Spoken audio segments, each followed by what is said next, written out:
అందరికీ నమస్కారం. ఈరోజు వార్తాపత్రికల్లో బలభద్రపురం కాపవరం గ్రామ పరిధిలో అనపత్తి నియోజకవర్గంలో బలభద్రపురం కాపవరం పరిధిలో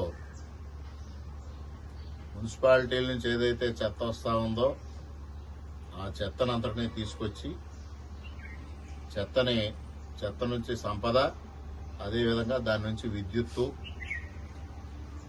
ఉత్పత్తి చేసే విధంగా పరిశీలన జరుగుతూ ఉందనడం మున్సిపల్ శాఖ మంత్రి గౌరవనీయులు శ్రీ నారాయణ గారు నిన్న ఈ ప్రాంతంలోకి వచ్చి ఆ 2 స్థలాలు పరిశీలించినట్టుగా వార్తాపత్రికల్లో ఇవాళ చూడడం జరిగింది. దీన్ని ఈ ప్రాంత ప్రజానీకం తీవ్రంగా వ్యతిరేకిస్తా ఉంది. ఈ ప్రతిపాదనని ఎట్టి పరిస్థితుల్లోని ఆమోదించేది లేదు. ఇప్పటికే ముఖ్యంగా బలభద్రపురం గ్రామంలో గత వైఎస్ఆర్సీపీ హయాంలో ఏదైతే గ్రాసిమ్ ఇండస్ట్రీస్ ని స్థాపించి ఇవాళ తీవ్రమైన కాలుష్యం బారిన బలభద్రపురం పడటానికి ఆనాడు వైఎస్ఆర్సీపీ కారణభూతులు అవడం జరిగింది. ఆ రోజు ఆ పరిశ్రమని పబ్లిక్ హీరింగ్ లో కూడా తెలుగుదేశం పార్టీ, మిగిలిన రాజకీయ పార్టీలన్నీ వ్యతిరేకించడం జరిగింది.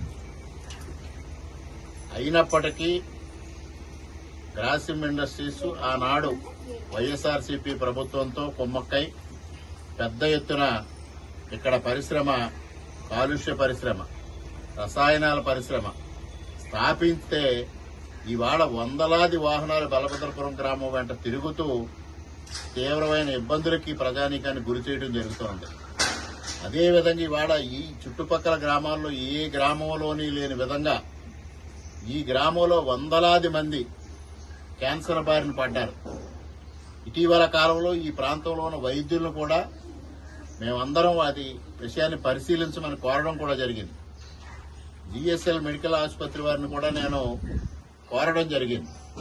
ఎందువల్ల ఈ గ్రామంలో ఇంతమంది క్యాన్సర్ బారిన పడతా ఉన్నారు అని. ప్రజలందరిలోనే ఉన్న అభిప్రాయం గ్రాసిమ్ ఇండస్ట్రీస్ వల్ల మాత్రమే ఇది ఈ విధంగా పరిణమిస్తా ఉంది అని చెప్తా ఉన్నారు. అటువంటి పరిస్థితుల్లో ఇవాళ తూర్పు గోదావరి జిల్లా, కాకినాడ జిల్లాలో ఉన్న మున్సిపాలిటీలన్నిటి నుంచి తీసుకొచ్చి ఇక్కడికి చెత్త తీసుకొచ్చి ఇక్కడ పరిశ్రమ స్థాపిస్తే తీవ్రమైన కాలుష్యం బారిన బలభద్రపురం గ్రామం పడడమే కాకుండా బలభద్రపురం చుట్టుపక్కల కాపవరం గ్రామ ప్రజానీకమే కాకుండా చుట్టుపక్కల గ్రామాల ప్రజానీకం ఈ ప్రాంతాన్ని ఖాళీ చేసి వెళ్లిపోవలసిన దుస్థితి దాపరించే పరిస్థితి ఉంది.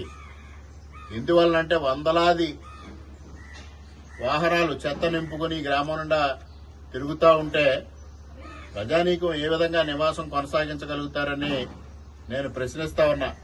ముఖ్యంగా ఈ కలెక్టర్లు ఏ విధంగా ఈ ప్రతిపాదన పంపించారు.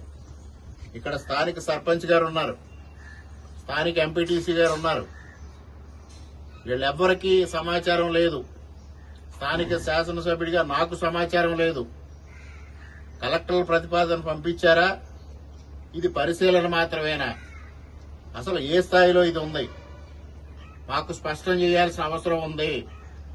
ఏ స్థాయిలో ఉన్నా స్థానిక ప్రజల అభిప్రాయాలకు మేరకు దీన్ని మేమందరం తీవ్రంగా వ్యతిరేకిస్తా ఉన్నాం. దీన్ని ఎట్టి పరిస్థితుల్లోని ముందుకు కొనసాగించే ప్రసక్తే లేదు. నేను ముఖ్యమంత్రి గారి దృష్టికి, మున్సిపల్ శాఖ మంత్రి గారి దృష్టికి, డిప్యూటీ సీఎం గారి దృష్టికి, లోకేష్ గారి దృష్టికి ఈ విషయాన్ని తీసుకెళ్తాను. తప్పనిసరిగా దీన్ని నిలుపుదల చేయాల్సిందే. అందులో ఈ ప్రాంత ప్రజానీకానికి వేరే ఆలోచన లేదు.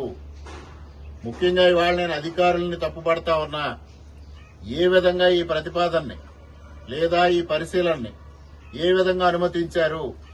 స్థానిక ప్రజల అభిప్రాయం తెలుసుకోకుండా ఎక్కడో ఉన్న చెత్తను తీసుకొచ్చి ఈ బలభద్రపురం గ్రామంలో పెట్టి బలభద్రపురం గ్రామ ప్రజల్ని, చుట్టుపక్కల గ్రామాల ప్రజల్ని, కాపవరం గ్రామ ప్రజానీకాన్ని ఏమి చెయ్యదలుచుకున్నారనేది అధికారులు నాకు స్పష్టం చేయాల్సిన అవసరం ఉంది.